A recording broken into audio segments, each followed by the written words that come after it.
안녕하십니까. 이번 영상에서는 MZ세대로서 이번 윤석열 대통령의 계엄 사태를 이야기해 보겠습니다. 2024년 12월 3일 22시 23분 윤석열 대통령의 긴급 브리핑을 기점으로 1979년 이후 45년 만에 처음으로 비상계엄이 선포되었습니다.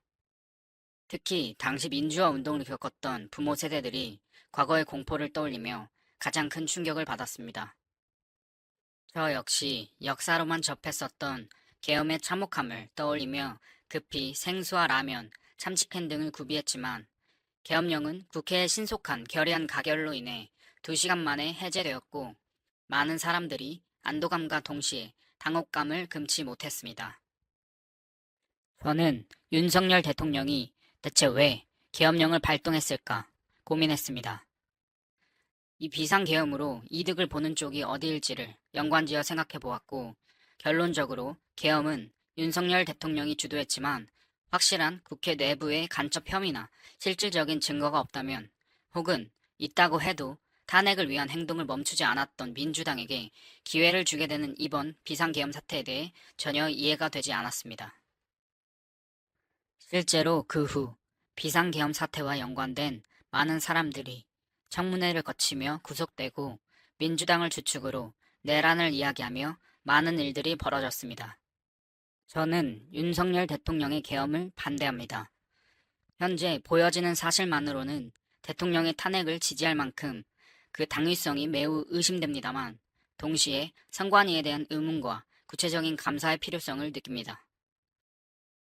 아무리 생각이 없다고 한들 수차례 국정농단을 펼치며 그저 자신들의 집권을 위해 행동하는 국회의원들의 행동 속에서 반대 세력의 대표로서 이 계엄이 얼마나 위험한 일인지 몰랐을 리 없다고 생각합니다. 또한 내란에 대한 주장이 합리적인 타당성을 가지려면 대통령으로서 내란을 일으킬 목적이었다면 어떻게 생각하고 움직였을까라는 역지사지의 입장으로 시뮬레이션을 진행하고 그 과정이 실제 윤석열 대통령의 비상계엄 사태의 과정과 부합해야 한다고 생각합니다. 저였다면 극야 시간에 장갑차와 군용버스 등을 이용해 국회, 방송국, 기지국 등을 둘러싸며 봉쇄하고 100명 단위가 아니라 절대 다수의 군인을 투입하여 특정 이득을 위한 목적 하에 군대를 움직였을 테지만 일단 윤석열 대통령의 행보를 보면 가장 큰 목적은 선관위의 부정부패 증거를 탈취하고 관련자들을 소환 및 조사하여 본인이 생각하고 있는 문제들을 파헤치려 했다고밖에 생각되지 않습니다. 또한 일본에 고개 숙이며 많은 비판과 지지율 하락을 맛보면서도 한미일 외교 안보를 굳건히 하는 부분에 집중해왔던 윤석열 대통령이 주한미군이 주둔하고 있는 대한민국에서 몇백 명의 군인들만으로 내란을 목표로 비상계엄을 선포했다고 주장하는 건 상식적이지 않는 이치에 전혀 맞지 않는 주장이라고 생각됩니다. 또한 국정농단을 통해 이득을 취하려는 이재명 국회의원과 민주당의 재집권 역시 바라지 않습니다.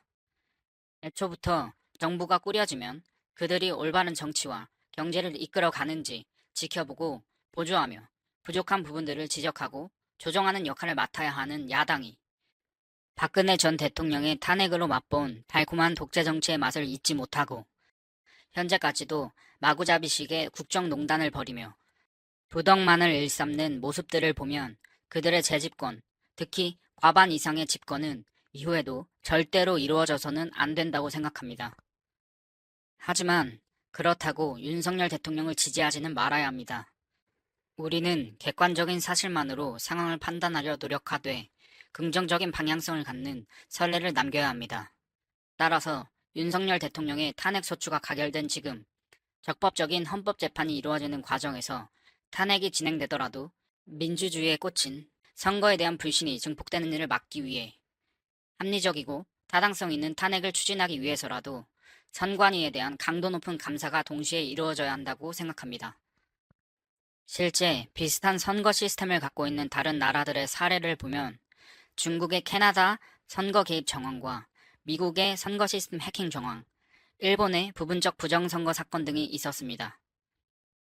한반도의 끝자락에서 거대 공산국가인 중국을 비롯해 맞닿아 있는 북한과 휴전 중인 상황에서 최근 민주노총의 간부가 간첩 혐의를 인정받고 15년형을 선고받는 등 대한민국의 현 상황으로 볼 때 헌법기관으로서 어떠한 견제나 감사가 이루어지지 않는 선관위의 내부 시스템이 그저 안전하고 문제가 없을 것이라고 단정짓고 확신하는 사람들의 태도야말로 대한민국의 안보에 가장 큰 위협이라고 생각합니다.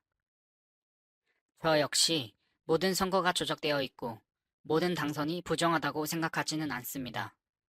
앞선 외부 사례들을 볼 때 부분적으로 타 지역에서 진행되는 선거 속에서 부정한 일들이 있을 확률이 충분하고 동시에 문제점에 대한 공식적인 상황 설명이 없었다는 정황들과 객관적으로 가장 중립적이고 도덕적이어야 하는 기관이 1200건 가량의 채용 비리를 일으키고 한 나라의 대통령이 비상계엄을 선포한 상황에서 선관위를 우선 점거했다는 사실만으로도 편향되어 있는 사고와 고정관념들을 내려놓고 바라본다면 탄핵과 선관위 조사를 함께 외쳐야 한다고 생각합니다. 특히나 사법부의 법관들이 선거관리위원회의 위원으로 겸임하고 있는 상황에서 선관위에 대한 문제가 발생했을 때 영장심사 등에 편향되지 않는 정확하고 신속한 수사 및 판결이 이루어질지 매우 우려되는 상황입니다. 여러분의 생각은 어떠신가요? 자신의 의견과 다르다고 근거 없이 비난하지 않고 소통을 통해서 서로 부족한 부분을 채워나갈 수 있는 대한민국이 되었으면 좋겠습니다. 가지고 계신 생각들을 댓글로 남겨주세요. 저와 다른 의견도 환영합니다. 감사합니다.